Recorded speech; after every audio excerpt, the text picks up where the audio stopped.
product owner, j'ai été scrum master, j'ai été coach agile, j'ai fait un peu aussi de coaching agile à l'échelle. Et aujourd'hui, du coup, je voulais vous parler de quelque chose qui me tenait à cœur, qui s'appelle l'agile engagé. Mais qu'est-ce que c'est en fait que l'agile engagé? Parce que du coup, je vous donne un nom comme ça et forcément, c'est pas toujours ce qu'il y a derrière. En fait, on va parler de Scrum aujourd'hui, mais d'un Scrum revisité. C'est-à-dire qu'en fait, on a transformé le framework Scrum pour faire en sorte qu'il permette aux équipes dans leur quotidien de mieux maîtriser leur impact. Quand je vais parler d'impact, je vais parler plutôt de l'impact positif. Donc finalement, maîtriser l'impact environnemental et l'impact sociétal. Et que ça vienne en fait dans leur quotidien, dans leur opérationnel. Finalement, derrière l'agile engagé, la proposition de valeur qu'on souhaite faire, c'est mettre l'agile au service de la transformation responsable et permettre aux équipes de trouver potentiellement aussi un nouveau sens dans cette pratique-là, et une pratique qu'on a donc revisitée et adaptée aux enjeux économiques. Ça, en général, l'agilité était déjà là pour vous aider, mais aussi pour vous aider à relever les enjeux sociétaux et environnementaux. Avant de sauter dans le framework et de vous présenter comment est-ce qu'on a impacté le framework Scrum, je vais vous parler finalement de pourquoi l'agile engagé, pourquoi est-ce que ça me tient à cœur. Déjà, à titre personnel, en tant que PO, en tant que Scrum Master, en tant que coach agile, j'ai eu l'impression d'observer, alors je ne sais pas vous, que parfois l'agilité se transformait plus dans une course au time to market et à des indicateurs de productivité que vraiment se centrer sur la valeur utilisateur.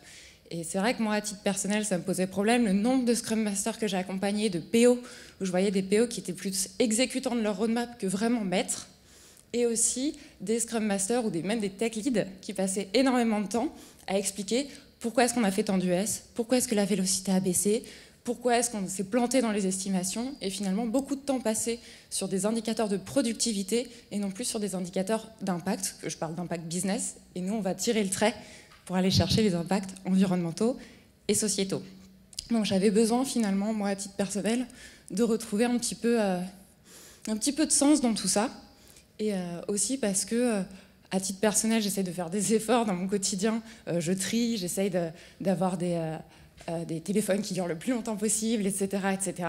Et en fait, c'est très difficile de s'arrêter à la porte de chez soi, de rentrer dans l'entreprise et de se dire « je mets tout ça de côté ». Et pour moi, l'agilité ne répondait pas encore à cette partie un petit peu sur l'environnement, sur la société. Comment est-ce que moi, en tant que coach agile, je peux intégrer dans l'agilité une part de sens qui me manquait encore aujourd'hui. Et enfin, on regardait l'agile, j'ai ressenti du coup ce besoin de faire un pas de côté. Et en regardant l'agile, en regardant des labels, des bonnes pratiques d'éco-conception, j'ai trouvé une forme d'écho. Parce que d'un côté, on a l'agilité qui vous dit « faites attention à la qualité ». Prenez le temps d'apporter de la valeur à l'utilisateur. L'agilité, c'est pas forcément aller vite, c'est plus prendre le temps de faire la bonne chose au bon moment. Et je me suis dit, bah, très bien, et je regarde des labels, des principes d'éco-conception, et ils me disent, soyez frugal, essayez de faire des choses qui sont utiles, utilisables, utilisées. Bah, très bien, je trouve un écho. Pareil sur la partie qualité, on a d'un côté l'agile qui vous dit faites des choses qui tiennent dans le temps, évitez le quick and dirty, et à côté de ça on nous dit évitez l'obsolescence. Du coup je me suis dit tiens, il y a un fil à tirer, l'agile répond à des labels, à des bonnes pratiques, et donc pourquoi pas finalement révéler le potentiel de l'agilité. L'ambition du coup derrière l'agile engagé, c'est donc de proposer, pour ceux qui veulent y trouver un nouveau sens, un nouveau sens à cette pratique agile qui va chercher plus de social et plus d'environnemental. Et aussi, un point important, c'est de venir finalement, alors désolé, un petit peu jargonneux, opérationnaliser les stratégies RSE. Pourquoi je dis ça? C'est que souvent, en tout cas chez les clients chez lesquels je suis, on commence à avoir des clients qui sont matures sur les stratégies RSE, qui intègrent dans leur stratégie des points d'environnement, de société, baisser nos émissions carbone, être plus inclusif. Mais en fait, ça reste des missions qui sont assez hautes et qui ne descendent pas par capillarité jusqu'aux équipes dans leur quotidien. Ou alors, j'ai des équipes qui sont dédiées et ce n'est pas vraiment transversal. Et c'est plus du coup des cellules un petit peu dédiées dans l'entreprise sans forcément que ça rayonne complètement. Et j'ai souvent eu des clients qui m'ont dit nous, on a des missions, mais on ne le voit pas par capillarité descendre jusqu'aux équipes et on ne sait pas comment le faire vivre dans les équipes. Après, bien sûr, il y a aussi les OKR parfois, donc ça peut aider. Et moi, j'avais besoin de traiter le point du point de vue de l'agilité. Et aussi, un point important, c'est de préserver l'employabilité. Je ne suis pas là pour vous proposer un framework qui va tout changer, qui n'est pas reconnu et pas compris par le marché. Parce que donc là, c'est important aussi, si on propose à la communauté agile de vivre un nouveau framework, il faut aussi qu'il soit compris par le marché, par les RH. Donc on reste sur du Scrum et on va chercher finalement aussi ces compétences qu'on peut chercher aujourd'hui sur l'environnement, sur la société, avoir des développeurs qui savent faire un peu plus de Green IT, des designers qui sont un peu plus dans le design inclusif. Ça peut être aussi quelque chose d'intéressant. Donc c'était un point qu'on ne voulait pas oublier dans l'agilité, qui est la partie finalement développement personnel de l'humain et des équipes agiles. Bon, assez parlé du coup de tout ça. Finalement, qu'est-ce que c'est que le framework engagé? Grosse surprise, je pense que vous reconnaissez quasiment tous Scrum, parce que du coup on a très peu touché le framework. En fait, ce que vous voyez là, c'est tout ce qui est en orange. C'est finalement les rituels classiques et basiques de Scrum qu'on a légèrement adaptés à l'intérieur. Donc on garde les mêmes rituels, on vient y injecter quelques questions, quelques questionnements, quelques manières de faire pour intégrer cette conscience écologique et sociétale. Après, vous avez deux éléments en bleu qui sont un petit peu des figures qu'on souhaite imposer dans ces nouveaux frameworks pour faire en sorte que les équipes, d'une part au début, posent leur mandat. Qu'est-ce que ça veut dire pour moi être une équipe engagée? Comment est-ce que je vais traiter mes produits? Est-ce que je vais avoir un pilier un petit peu plus fort sur l'environnement, un pilier un peu plus fort sur le sociétal? Est-ce que je vais attaquer les deux? C'est le temps pour l'équipe de poser son ambition. Et forcément, en miroir, vous avez la partie monitoring. Pour se dire finalement, prendre le temps que l'équipe se réunisse pour se dire est-ce qu'on a vraiment eu de l'impact? Puisqu'on pose des hypothèses, on teste, il faut bien vérifier à un moment si ça a marché ou pas. Donc, vous avez le framework et je vais rentrer finalement dans les quelques outils et contenus de ce framework. Qui dit du coup framework, vous avez une structure de temps que l'équipe va vivre. Et là, du coup, on vous propose un certain nombre d'outils pour vivre ce framework-là. Donc je vais rentrer dans chacun de ces éléments-là pour que ce soit un petit peu plus concret pour vous. Tout d'abord, on va reparler du mandat. Qu'est-ce que c'est pour une équipe de prendre le temps de poser son mandat? Nous, pour ça, on vous propose 2 temps dans le mandat. Je vous propose d'abord un atelier qu'on a appelé un peu un atelier fondateur, où on utilise un atelier qui existe déjà. On ne l'a pas inventé, ça s'appelle la carte postale du futur. Et en fait, c'est l'équipe du futur qui va s'écrire à l'équipe d'aujourd'hui, comme si tout s'était parfaitement déroulé et qu'ils avaient atteint leur objectif, pour leur dire comment ça s'est passé, quel était l'objectif qu'ils avaient eu, s'ils l'ont atteint et comment. Et après un deuxième atelier, finalement, une fois que j'ai posé mon mandat, mes objectifs, mon ambition, avoir les indicateurs qui correspondent à ce mandat. Finalement, mon mandat, si j'ai besoin de le suivre et de me dire j'ai réussi ici, quels sont les indicateurs qui vont me montrer cette réussite-là? Et après, vous pouvez choisir, selon votre mandat, des indicateurs plus environnementaux, sociétaux, et même aller chercher des indicateurs sur la qualité de vie au travail d'une équipe. Parfois, il y a une équipe, elle a déjà juste besoin de se sentir bien avec elle-même, et elle pourrait choisir des indicateurs de qualité de vie au travail. Si je vous donne un exemple de carte postale, donc vous avez en haut, vous parlez du contexte, vous avez les objectifs et les freins et les solutions. Par exemple, imaginons on est sur une équipe qui travaille sur une application RH pour ses collaborateurs et collaboratrices.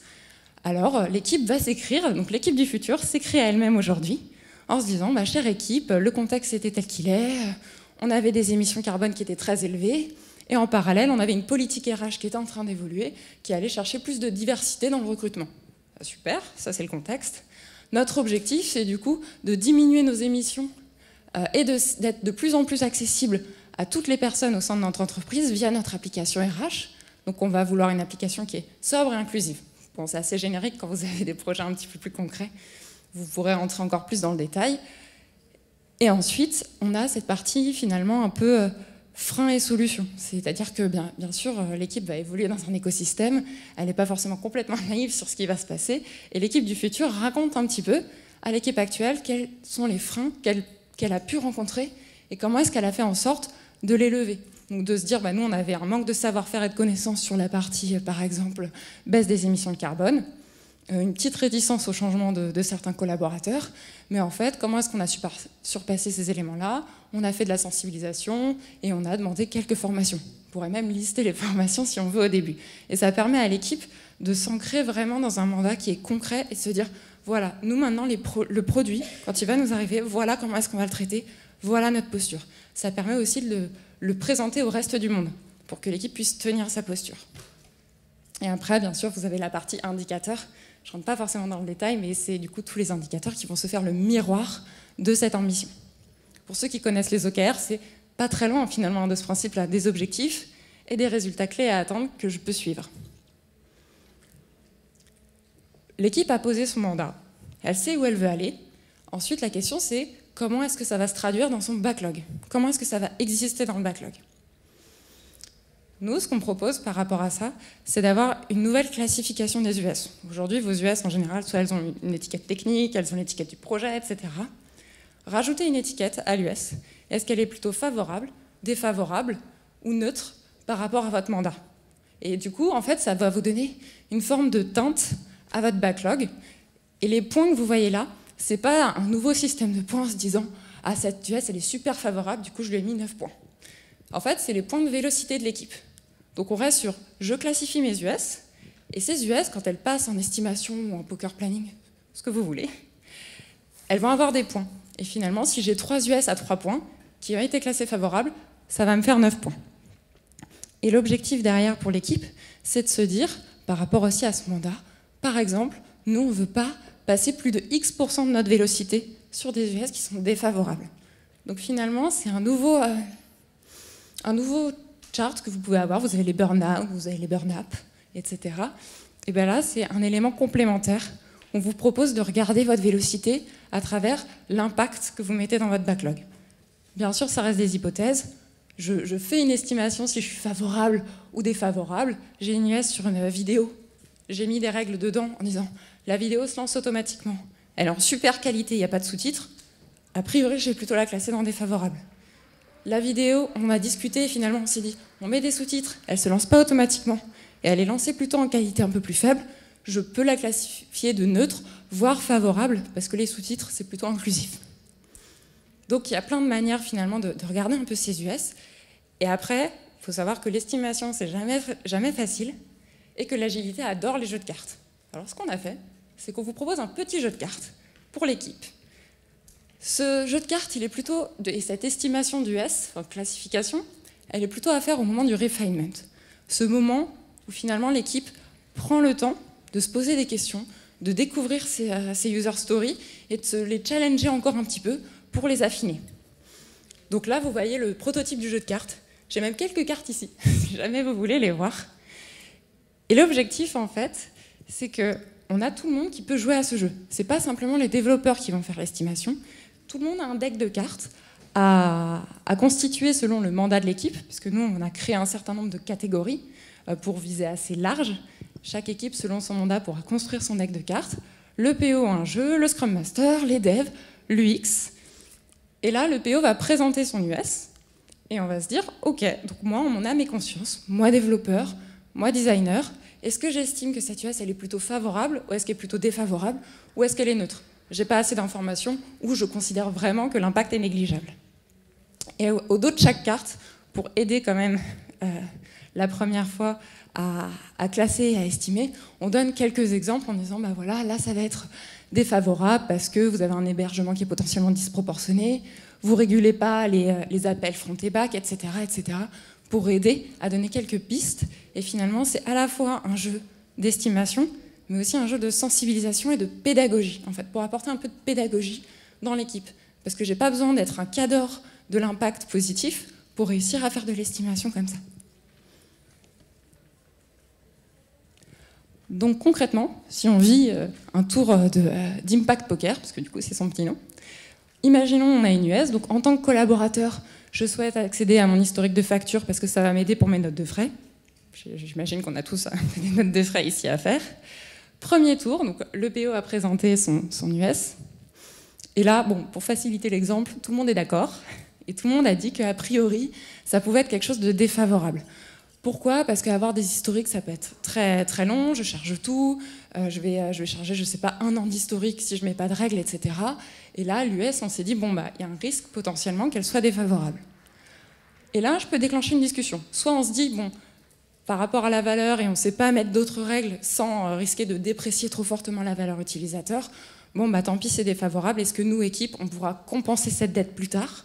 ou faire une action correctrice. Mais s'il y a discussion, alors je pourrais avoir un PO qui dit dans ce cas-là, moi je suggère qu'on mette des périodes de temps qui sont adaptées au client. Très bien. Et dans ce cas-là, l'UX de dire, et en plus du coup, faisons une analyse pour proposer des périodes de temps prédéfinies ou même qui sont paramétrables par l'utilisateur d'entrée de jeu. Et en plus, le PO qui dit « Ah super, bonne idée », et en plus, je propose qu'on lui mette un message pour lui dire, avec son nombre de volumes de données qui est téléchargé, l'équivalent CO2 que ça pourrait représenter, si on a une équipe qui est déjà bien capable de faire cette analyse-là. Et les développeurs qui dira super, nous ça va nous permettre de limiter le volume de données, et en plus on va paginer les résultats pour éviter de tout envoyer. Et du coup, on arrive potentiellement en plus sur une US qui a baissé finalement dans sa classification, qui est plutôt neutre, qui pourrait même presque passer à favorable.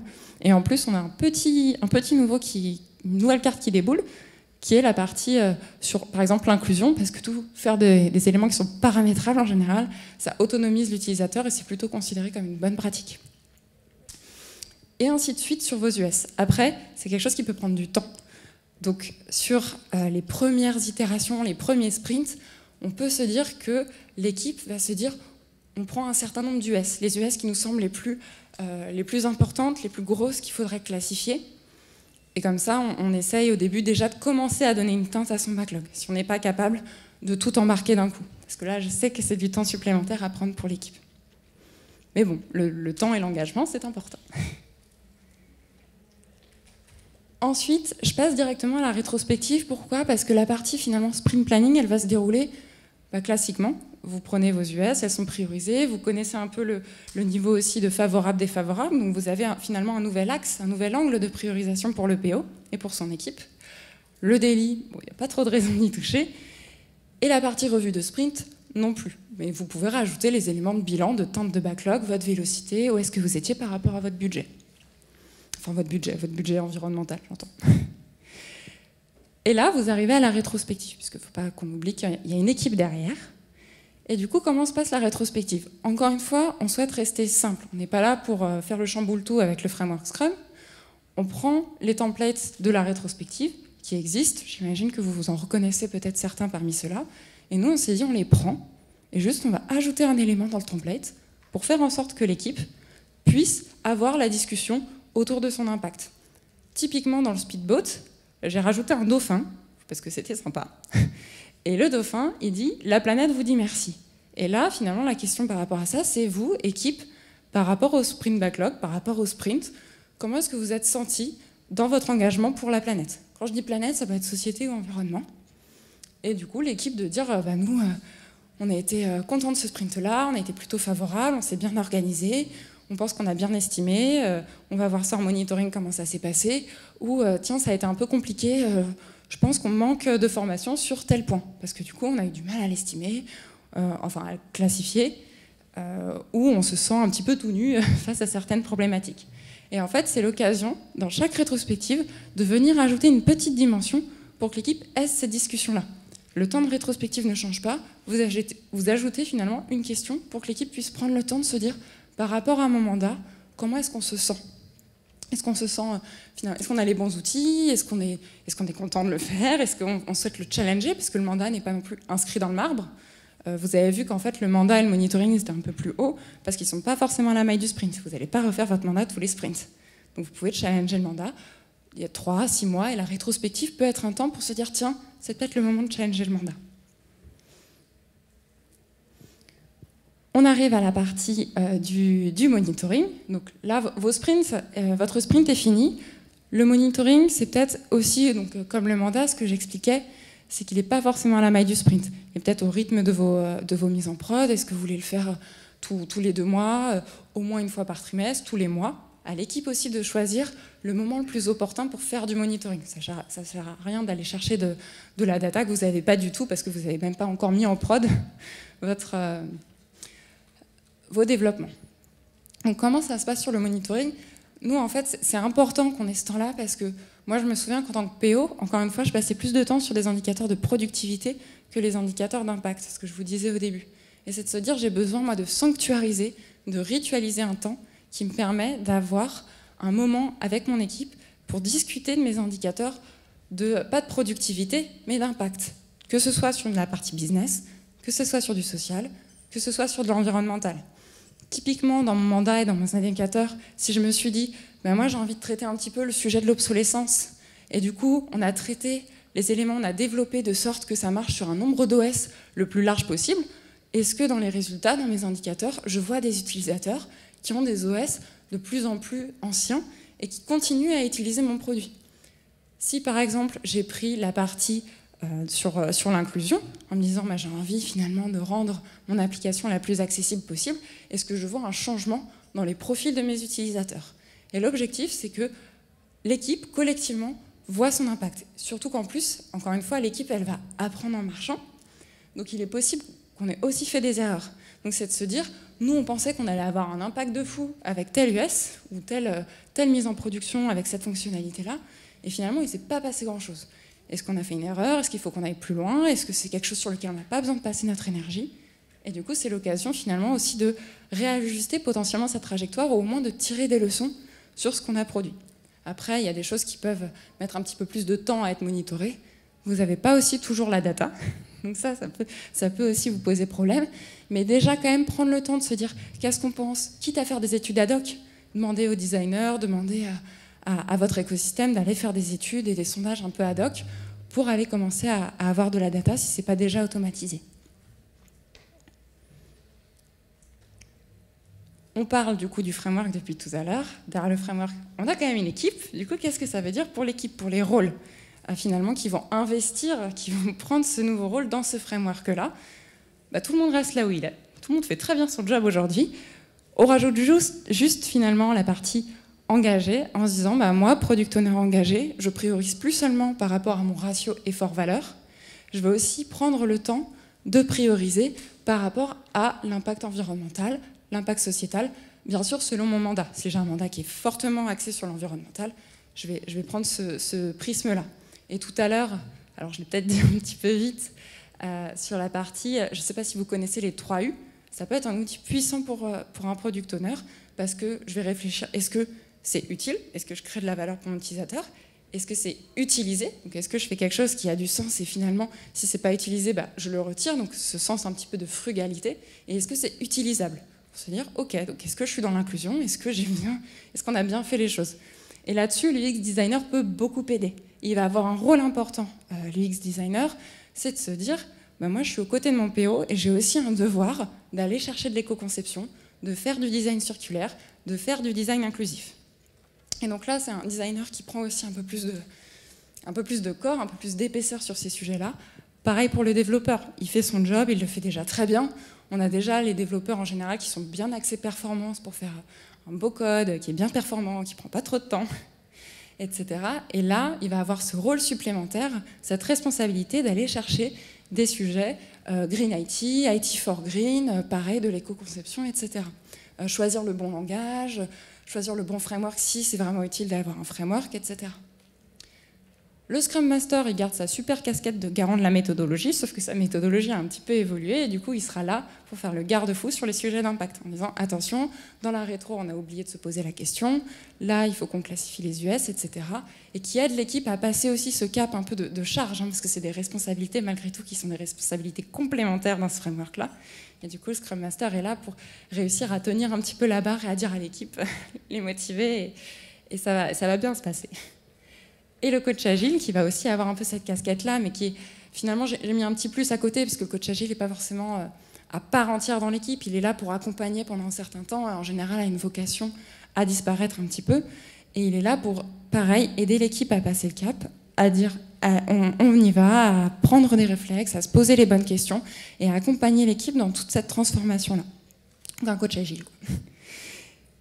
Et on n'oublie pas la partie écosystème, parce que souvent, alors je ne sais pas vous également, mais en tant que coach agile et Scrum Master, souvent un petit devoir d'aller faire de l'évangélisation auprès de l'écosystème pour aider l'équipe à tenir sa posture, parce que souvent l'écosystème n'est pas complètement transformé en agilité, et c'est pas toujours facile d'être une équipe agile quand on est un peu ballotté par son écosystème, et au coach agile aussi d'aider l'équipe à tenir cette posture. C'est aussi pour ça que je parlais du mandat, et qu'on le met comme figure imposée dans le framework, parce que c'est quelque chose qui est important, c'est une forme de feuille de route de l'équipe, la posture de l'équipe qu'il faut savoir tenir même face à son écosystème. Là, je parle de l'écosystème comme un frein, mais il y a aussi l'écosystème comme un accélérateur. En discutant du framework avec un client, une des premières choses qu'il m'a dit quand je lui ai parlé de l'équipe, il a fait « Mais moi, en plus, j'ai un écosystème qui, pas qui traîne dans un coin, mais presque, qui prend un peu la poussière, avec des experts de l'accessibilité, des experts du Green IT, et en fait, ils ne sont pas encore super sollicités. Or là, si j'ai une équipe qui part sur de l'agile engagé, je vais pouvoir faire revivre cet écosystème-là vraiment dans l'opérationnel et pas les avoir simplement dans un coin en parallèle où ils vont faire des choses, mais ça ne va pas rentrer dans les équipes. Alors que là, ils peuvent rentrer dans toutes les équipes. Donc il y a aussi une dimension sur l'écosystème qui est important, et pas que les experts.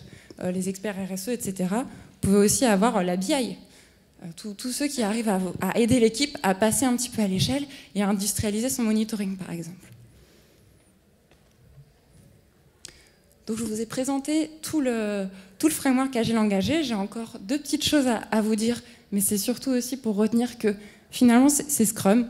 A priori on ne l'a pas trop défiguré, donc c'est simple, c'est vraiment appréhendable par les équipes, et on ajoute ces deux temps spécifiques pour que l'équipe se donne une forme de trajectoire et qu'elle puisse la réajuster avec le monitoring. Je ne dis pas que les équipes, certaines ne le font pas déjà, mais l'objectif c'était déjà de l'incarner et de le ritualiser pour dire nous, on vous propose un repère et un standard sur lequel vous pouvez vous reposer et du coup le faire vraiment ancrer dans votre quotidien. Petite pause. Sur la partie prérequis pour l'appropriation de l'agile engagé, parce que ça reste du changement, et donc qui dit changement dit souvent proposer déjà un sponsorship qui est assez fort pour aider l'équipe à faire ses priorisations et à tenir encore une fois cette posture face à son écosystème. Donc c'est important d'avoir quelqu'un qui va soutenir l'équipe dans cette transformation-là. Et aussi du volontariat. On propose que l'équipe soit plutôt volontaire pour aller chercher l'agile engagé et pas tout de suite l'imposer. Aussi de préférence, soit avoir des équipes qui sont déjà plutôt matures dans leur vie agile et qui sont déjà à l'aise, ou alors, si vous voulez un challenge un peu plus fort, des équipes qui vont démarrer l'agile et tout de suite leur proposer l'agile engagé en disant est-ce que vous voulez passer cette marche qui est peut-être un peu plus grosse, mais si vous êtes motivé et que vous avez l'envie, on peut y aller. Je déconseille en revanche d'aller proposer l'agile engagé à des équipes qui sont pas bien dans leur basket, où elles sont déjà un peu en train de lutter avec le framework, avec l'agilité, etc. Et plutôt laisser le temps déjà de sédimenter un peu l'agilité, qu'elle soit à l'aise avec la méthodologie. Et ensuite, proposer cette deuxième étape, peut-être comme un Scrum++, en disant première étape Scrum, deuxième étape, on peut passer à l'agile engagé, puisque Scrum ne nous donne pas des mauvaises habitudes. C'est juste, on l'augmente un petit peu le framework. Et la partie impact positif. Pourquoi avoir un petit vernis? Parce que notamment si on a l'équipe qui se lance dans son mandat, mais qui n'a aucune idée de ce qu'elle veut faire, ça va être un petit peu compliqué. Donc déjà, commencer à traiter les prises de conscience en amont. Pour ça, on vous propose quelques propositions d'outils, finalement.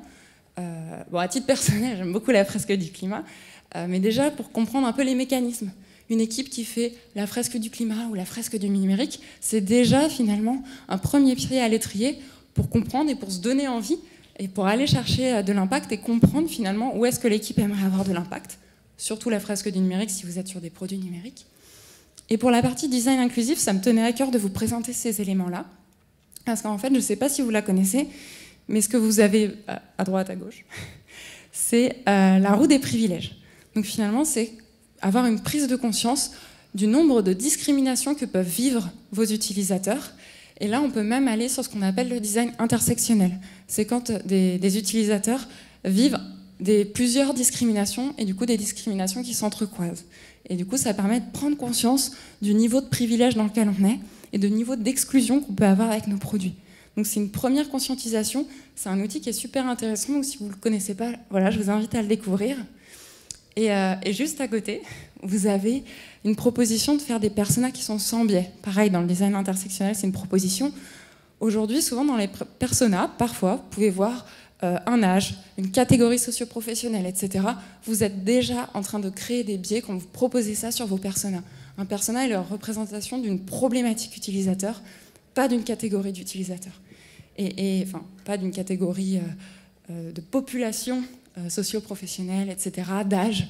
Souvent, quand on met une photo, par exemple, déjà sur un persona, ça peut créer du biais. Et la proposition, c'est de se dire, allez regarder dans le design inclusif, allez regarder dans le design intersectionnel, ça va vous sensibiliser et ça va peut-être vous donner des idées pour votre mandat. Et un des derniers points, c'est un peu mes convictions sur l'appropriation de l'agile engagé. Et j'ai essayé de vous le répéter, c'est un côté un peu itératif. C'est-à-dire que l'équipe ne va pas devenir super impact positif tout de suite. Elle va prendre du temps, elle va se tromper, et on est vraiment sur un processus itératif.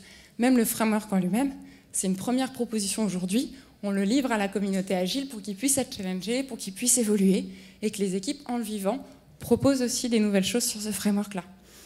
Et bien sûr, ça va supposer, et on est en train de le construire, des propositions d'axes d'amélioration, de progression, avec un certain nombre de ressources pour que les équipes se disent « Ok, quand je me lance, c'est quoi le chemin que je pourrais prendre? C'est quoi la trajectoire que je peux avoir en tant que développeur, en tant que PO, en tant que UX designer, et les ressources que je pourrais aller voir pour gagner un petit peu en autonomie et progresser sur le sujet. » Et bien sûr, bon, désolé, c'est un peu une platitude, mais du temps pour la transformation. Et je crois qu'on ne le dit jamais assez, même si c'est une platitude, il faut donner un peu de respiration, un peu d'oxygène à cette équipe qui va faire sa transformation. Donc, en conclusion, sur l'agile engagé, aujourd'hui, ce que je vous présente, c'est qu'une proposition finalement pour les équipes de venir intégrer de l'impact positif, de la responsabilité dans leur quotidien. Et ça ne veut pas dire qu'aujourd'hui, encore une fois, il y a des équipes qui ne le faisaient pas déjà. Mais moi, mon enjeu, c'était de proposer un repère pour que les équipes se disent bah, « moi, je veux faire ça et je vais le faire comme ça. » Et j'ai des repères pour pouvoir le faire. Et donc, c'était quelque chose qui me tenait vraiment à cœur. On est déjà en discussion avec des clients pour faire vivre ce framework-là pour de vrai. Et donc, restez connectés avec Suricat si vous voulez en savoir un petit peu plus, puisque dans quelques mois, on va pouvoir expérimenter sur le terrain et vous faire des premiers retours sur finalement comment est-ce que ce framework va vivre, est-ce qu'il est challengé, et je l'espère qu'il sera challengé. Et toute cette matière que je vous ai présentée, entre guillemets, on l'offre à la communauté agile, c'est-à-dire que toute cette matière, et en plus je n'ai pas pu tout vous présenter, va être mise à disposition sur notre site, l'impact poker, le framework, etc. Tous les outils, on va les mettre à disposition pour que vous puissiez aller consulter, pour que vous puissiez les challenger si vous le souhaitez. Donc n'hésitez pas à nous contacter directement sur LinkedIn, à nous envoyer un mail, à les consulter. La mise en ligne est en cours, donc malheureusement, je n'ai pas tout de suite l'URL que j'aurais voulu vous partager, mais on la partagera sur LinkedIn si vous le souhaitez. Enfin, si vous le souhaitez, non, on la partagera sur LinkedIn et vous pourrez la consulter si vous le souhaitez. Donc un grand merci pour votre écoute, et si vous avez des questions, je suis à vous.